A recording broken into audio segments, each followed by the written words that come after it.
Hi everyone, my name's Alyssa.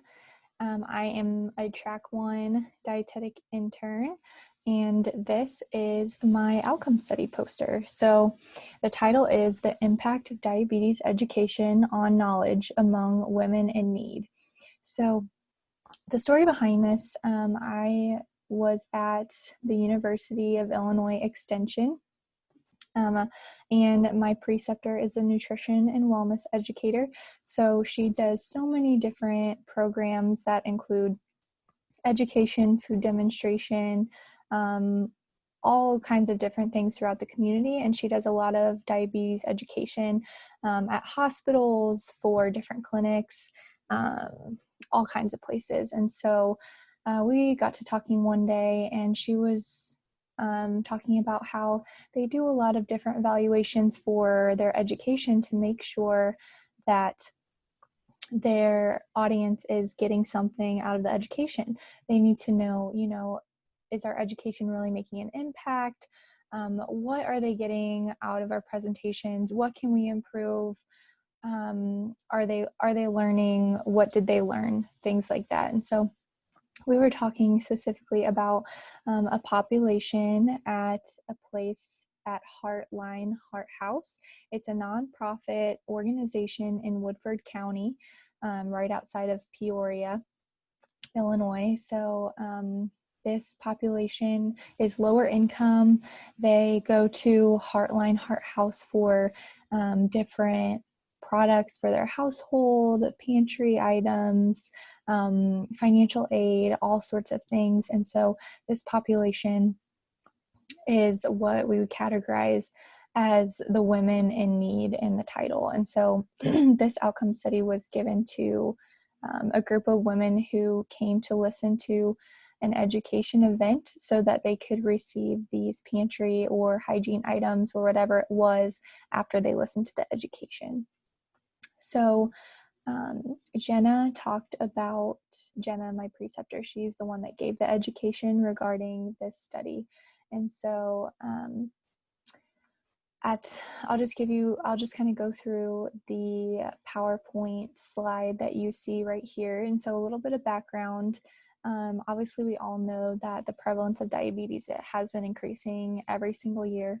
Right now, the CDC estimates that about 10.5% of the population has diabetes, whether that be diagnosed or undiagnosed. And so in my background, I kind of talk a little bit about how there's been an upward trend in the prevalence of diabetes, and how the research has shown that a higher percentage of these individuals with diabetes have less than a high school diploma or a high school diploma. And so their education level seems like it has a relation with whether or not they develop diabetes within their lifetime. And so education is definitely associated with socioeconomic status, which is why these women would classify as in need or low income.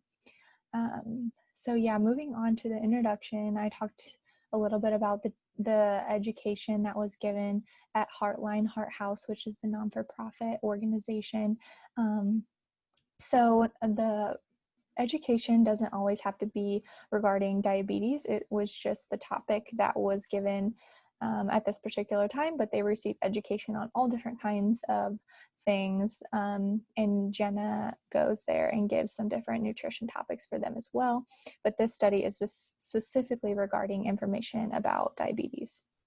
So talking a little bit about the methods, I created a pre and a post test for before and after the education. So it had 10 questions on it, and these questions regarded basic information on diabetes, pre-diabetes. Some of the questions were, what does your fasting blood glucose level have to be diagnosed with diabetes? A few questions regarding what types of foods have carbohydrates, and then how to construct a balanced meal based off of the My Plate guidelines. And so all of these topics, the tests, the pre and the post tests were the same. So it had all the same 10 questions, and I created the test based off of the PowerPoint that Jenna presented. So Each participant filled out the pre-test before the education, and they wrote down their initials and a 4-digit number so on both of the tests, so that I could match them and see the difference before and after. So as you can see on the bottom, the data analysis, I created a chart.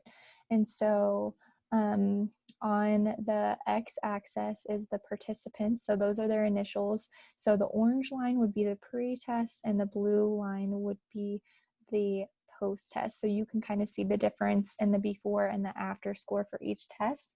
And the most possible points they could get was 15. So as you can see, the first person scored a 4 out of 15 on the pre and a 9 out of 15 on the post test. And so I graded and calculated the scores for all the post tests, put them together, and then calculated the percent change. So the percent change basically just tells you the difference before, so from the pre-test to the post-test, but it just gives it to you in a percentage. So let's say someone scored a 7 on the pre-test and a 14 on the post-test, that would be 100% change because they doubled their score on the post-test. And so you can see that under the results column. I put together a graph of all the different percent changes for each participant. So they range from 0% to 125%. So I did have one participant that scored the same on the pre and the post test. So the average percent change was 38%, showing an overall increase in the test scores from before versus after the education. So moving on to the discussion. So basically, like I said, the outcome of this study showed that the education did have a positive impact on their knowledge, as we can see by the average percent change being 38% from before to after the education. And so this study showed that the education, the diabetes presentation did have a positive impact on their knowledge from before to after the education. And so some of the limitations that I experienced during this was we didn't collect the pre-tests right after they were finished. And so Jenna got into her presentation for about 10 minutes, and then we noticed that people were changing their answers on the pre-test. And so then we went around and collected them really quick. And so that was a problem on our part, just forgetting to collect these, and the women were going back and changing their answers. So this could definitely have skewed the data. Another limitation was that the participants were helping each other answer the questions, and so they were kind of looking at each other's tests and asking each other's questions, and then changing their answers based off that. And so when they're helping each other, it's not really testing their own knowledge, it's testing someone else's along with theirs. So that could have definitely skewed the data.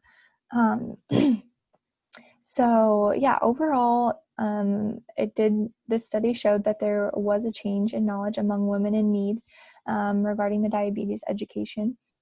So we know that these types of presentations, it impacts their knowledge in a positive way, but in the future, there needs to be more research regarding whether or not education alters their habits or their behaviors. And so does diabetes education, although yes, we know from this study it positively impacts their knowledge, does this have an impact on their behaviors? Do they take this knowledge and apply it to their life and change their eating habits or different aspects of their lifestyle regarding diet? So yep, that was a little bit about my outcome study. I really enjoyed doing it, and I thought it was interesting to see how big of an impact Jenna has and how big of an impact we can have as future dietitians giving education in the community. So thank you for listening.